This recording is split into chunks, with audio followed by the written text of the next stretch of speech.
Hello students, आज हम करने जा रहे हैं class 12th subject accountancy chapter first का एक नवा टॉपिक। अब टॉपिक बच्चे लोग हम डील करेंगे rectification of interest on capital less charge. Basically हम एडजस्टमेंट एंट्रीज का टॉपिक कर चुके हैं प्रीवियस लेक्चर्स में। तो आइए अब जान लेते हैं छोटे छोटे 2 से 3 टॉपिक आज मैं आपसे डिस्कस करने वाला हूं, जो कि अपने आप में बहुत इंपॉर्टेंट भी हैं। Rectification of interest on capital less charge. अब स्टूडेंट्स हमने बेसिकली ये सीखना है कि जब interest on capital come charge कर दिया जाए तो उसकी एडजस्टमेंट एंट्री किस तरीके से पास आउट होती है। ठीक है स्टूडेंट, ठीक वही तरीका रहेगा जैसे पहले वाले क्वेश्चंस में भी था। एक टेबल शोइंग एडजस्टमेंट हम शो करेंगे, प्रॉपर बना करके दिखाएंगे, और ठीक उसके बाद हम डेबिट और क्रेडिट करना जानेंगे कि किस चीज को, यानी कि किस अकाउंट को कितने से डेबिट किया जाना चाहिए और कितने से नहीं किया जाना चाहिए। देखिए, अब Ram, Shyam and Mohan are partners in a firm sharing profit and losses in the ratio of 2:1:2, 2:1:2।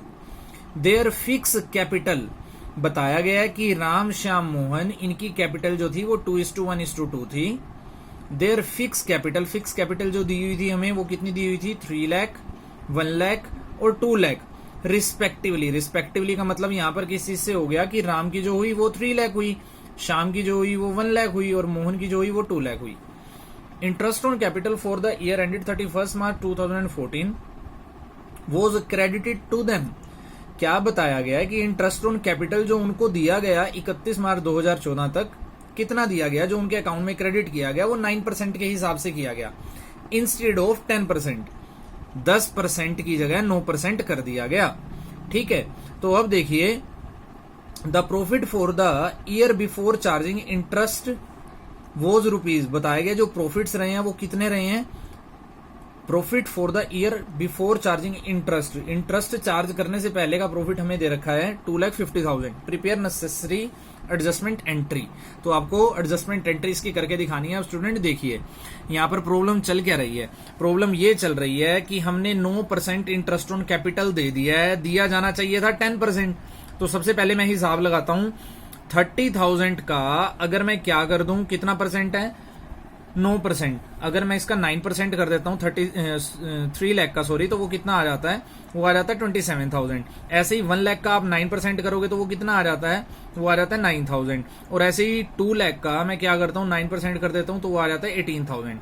तो मैंने यहाँ पर टेबल बनाई, टेबल में इंटरेस्ट ऑलरेडी क्रेडिटेड जो पहले ही दिया जा चुका है वो कितना अमाउंट था? 27,000, 9,000 और 18,000 राम, श्याम और मोहन का। टोटल अगर मैं कर देता हूँ तीनों अमाउंट का तो कितना आ जाता है? 54,000। अब आगे देखिए, जो दिया जाना चाहिए था, interest that should have been credited. अगर मैं 3 लाख का 10% देखता हूं तो वो कितना बनता है? 10% देखूं तो वो 30,000 बनता है। और अगर मैं 1 लाख का 10% देखूं तो वो 10,000 बनता है। अगर मैं 2 लाख का 10% देखूं तो वो 20,000 बनता है। इसका मतलब क्या हुआ? अगर मैं इसका टोटल देखूं तो वो कितना बना? 60,000। तो स्टूडेंट टोटल में मुझे यहां पर पता चलता है कि 6,000 मुझे और देना है टोटल। अब बेसिकली किसको देना है और कितना देना है ये देखिए। इसे पहले हम 27,000 दे चुके हैं, 30,000 बनते तो 3,000 और दिया जाना चाहिए एक तरह से।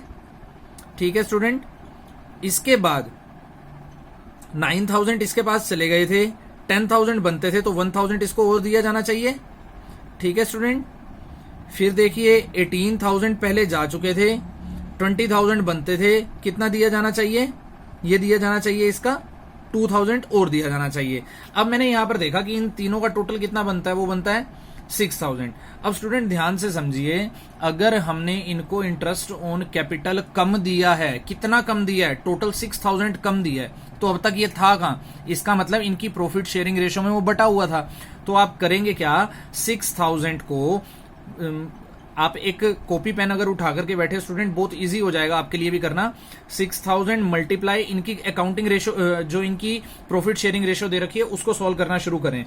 तो सबसे पहले राम के लिए क्या आ जाएगा? 6,000 मल्टीप्लाई 2 डिवाइड बाय कितना हो जाएगा? 5। इसको सॉल्व करेंगे तो 2400 आ जाएगा। फिर 6,000 मल्टीप्लाई बाय 1 डिवाइड बाय 5 करेंगे तो 1200 आ जाएगा। और 6,000 मल्टीप्लाई 2 डिवाइड बाय 5 करेंगे तो 2400 आ जाएगा। अब स्टूडेंट हम यहां पर देखते हैं कि ये वाला जो अमाउंट है ये इनसे लिया जाना चाहिए।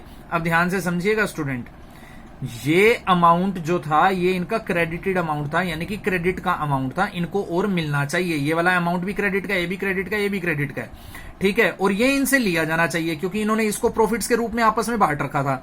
तो अब आप क्या करेंगे, ये हुआ सारा डेबिट का अमाउंट। अब आप ये देखें कि क्रेडिट का अमाउंट बढ़ा है या डेबिट का अमाउंट बढ़ा है। हम देखते हैं 3000 में से 2400 को हम लेस करते हैं, 600 आ जाता है। तो 600 जो आया वो क्रेडिट का आएगा, क्यों? क्योंकि 3000 जो है वो क्रेडिट का, और 3000 इज ग्रेटर देन 2400, ठीक है ना स्टूडेंट। अब आप क्या करेंगे, 1000 और 1200 को देखेंगे। यहां पे आप देख पा रहे हो कि 1000 और 1200 का जो डिफरेंस है वो 200 का है। यहां पे आप डेबिट से दिखाएंगे। डेबिट से क्यों दिखाएंगे? डेबिट से क्यों दिखाएंगे? क्योंकि जो हमारा डेबिट का अमाउंट आ रहा है वो ये वाला है, ये बड़ा है।